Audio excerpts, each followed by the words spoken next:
Hello everyone, welcome to my channel Shilpa's daily life. আমার এই নতুন ব্লগে তোমাদেরকে জানাই অনেক অনেক ওয়েলকাম আর অনেক অনেক ভালোবাসা।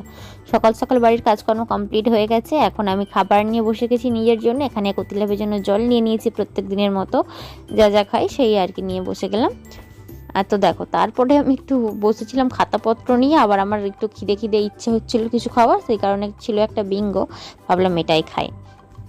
তারপরে দেখো আমি রান্না করে নিয়েছি, আজকে ডাল করেছি, এখানে মাছের ঝাল করেছি, সর্ষে বাটা দিয়ে করলা ভাজা আর ঝিঙের তরকারি। তো প্রায় দিনই একই একই রান্না হয়, কারণ কি যেহেতু বাপি সুগার রুগী, বেশি আলু টালু দিয়ে তরকারি খেতে পারে না, আর সেই কারণে আর কি। আর এখানে আমি একটা মাছ ভাজা রেখে দিয়েছি, ফেনা ভাত দিয়ে খাবো। তো এখন প্রায় 11:30টার মতো বাজে, আর এখানে দেখো আমি মুড়ি নিয়ে নিয়েছি, আর কি মুগ কড়াই আলু সেদ্ধ করেছি, প্লাস শসা নিয়েছি। তো এটাই এখন আমি খাবো। তো চলো, রান্না বান্না তো কমপ্লিট হয়ে গেছে, এটা খেয়ে নিই।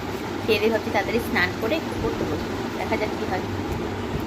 স্নান করার পর তো পড়তে বসা আর হলোই না, এতই ঘুম লাগছিল। আজকে খাওয়া দাওয়া কমপ্লিট করে ঘুমিয়ে পড়েছিলাম, আর এখন অনেকটা দেরি করে ঘুম থেকে উঠেছি। তো দেখো, তারপরে এখানে একটু বেদানা কেটে নিয়েছিলাম বিকেলের দিক করে, আর ডিম সেদ্ধটা সকালে খেয়েছিলাম না, সেই কারণে এখন খাচ্ছি। আর এইদিকে বরের জামা কাপড়গুলো ভাঁজ করে রাখলাম। আয়রনটা না আমাদের খারাপ হয়ে গেছে, তো আয়রন করতে পারছি না, এগুলো ভাঁজ করে রাখছি। আয়রনটা সারানো হলে তারপরে আমি আয়রন করে রাখতে পারবো। আপাতত ভাঁজ করে তুলে রাখি, তা না হলে চেয়ারে পড়ে থাকে, অগোছালো হয়ে দেখতে ভালো লাগে না।